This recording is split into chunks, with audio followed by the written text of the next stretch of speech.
Agora, com relação às marcas, né? Eu queria inverter a lógica. Bom, Simon, se a gente faz uma pesquisa aqui anualmente dentro da universidade para captar as tendências de marketing para o ano que vem, aquilo que está na agenda dos gestores de marketing no dia a dia. Acabamos de rodar agora em novembro e o marketing de influência está lá entre os top 10.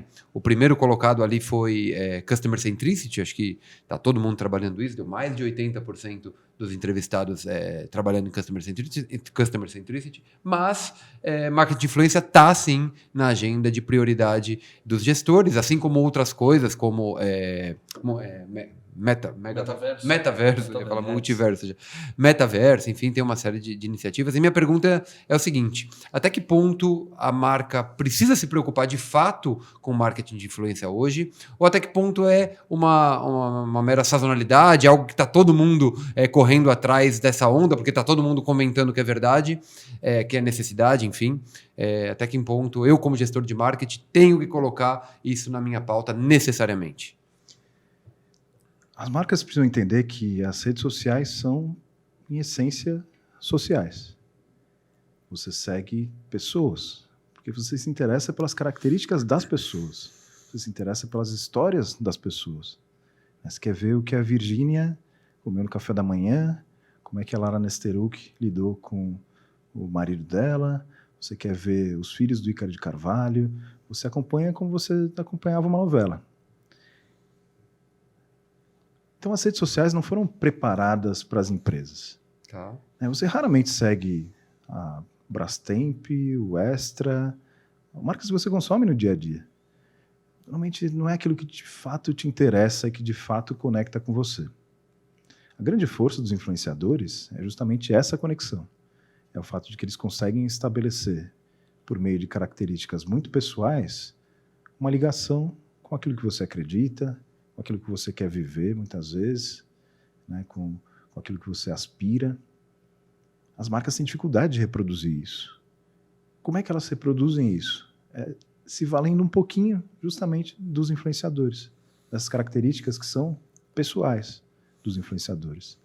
Então, elas pegam emprestado o Casimiro, porque ele traz jovialidade e diversão, e o que quer que seja. Então, ele empresta um pouquinho das características que ele cultivou, né? E o centro de toda a rede social é justamente a força da personalidade, aquilo que você é no seu íntimo, aquilo que você consegue expor, aquilo que de fato te constitui como pessoa, aquilo que você acredita e tudo mais.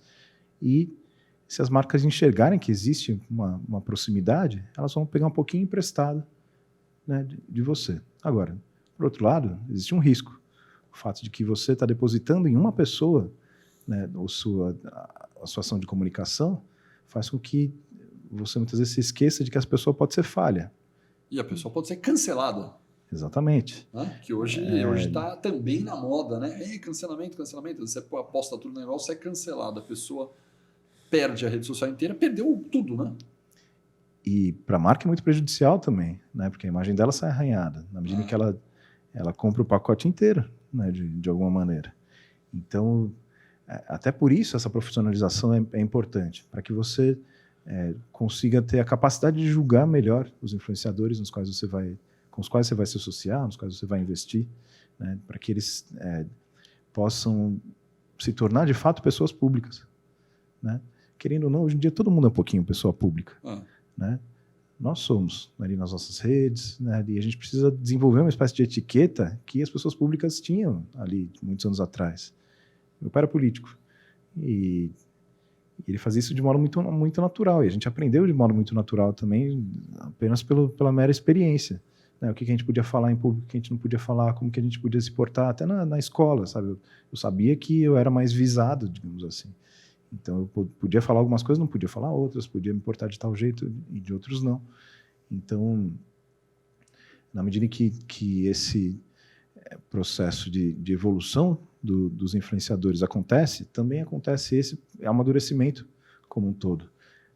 Mas, claro, as pessoas ainda vão tropeçar, porque elas são pessoas. A gente viu isso na pandemia muito facilmente, né? Influenciadores que rapidamente escaparam do lockdown, né, e foram massacrados, foram cancelados, e E muitos com justiça, outros conseguindo se reabilitar também, porque às vezes é só um momento de burrice mesmo, de despreparo, mas até esse preparo vai ter que ser cultivado. Então eu sinto que o futuro caminha um pouco para isso, né?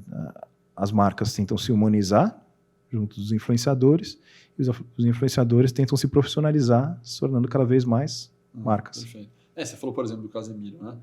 O Casemiro é interessante, porque ele conseguiu virar um influenciador, conseguiu criar coisas absurdas, né, em termos de volume, e bateu agora uma das maiores lives da história, acho que só perde, se eu não me engano, acho que ele perde para Marília Mendonça, se eu não me engano, né, com a maior live da história do YouTube.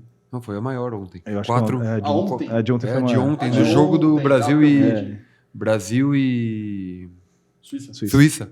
Foi a maior live da história. Passou porque acho que eu tinha visto do Brasil e Sérvia, e ele tinha ficado só atrás da live da Marília Mendonça. Que duas coisas brasileiras, por sinal, né? Na história do YouTube, que é mundial. E não é só isso. Além dele ter conseguido a maior live, ele está transmitindo um jogo, né, de futebol que negociou direitos autorais para essa transmissão em paralelo com a Globo, cara. Se você parar para pensar numa lógica dessa, era uma coisa inimaginável. Como é que alguém, se fosse pensar quem vai bater de frente com a Globo, você vai pensar em outra emissora de televisão, né? Que vai pegar o direito da Copa também, seja a Disney, por exemplo, um canal gigantesco que tem lá ESPN, Fox e coisa do gênero. É esse cara que vai disputar com a Globo. Não, é o Casemiro, que é um cara brasileiro, influenciador digital, que conseguiu transmitir a Copa com uma audiência alta. Não chega perto da Globo ainda, mas é uma audiência alta, né? E é importante que a gente olhe também para a tendência como um todo. É o fato de que as pessoas que estão consumindo Casemiro agora não são a minha avó e minha mãe. Isso. São as pessoas de 30 anos para baixo. Exato. As pessoas vão envelhecer e elas vão continuar consumindo Casemiros que vão pintar o próprio Casemiro. Né? Então, eu se fosse a Rede Globo ficaria bem preocupada. Eu acho que ela já está, né? Ela mudou muito, faz nos últimos 3, 4 anos, muita coisa mudou lá. Sim, mas é sempre uma tensão, né? Um conflito. Isso, é uma tensão.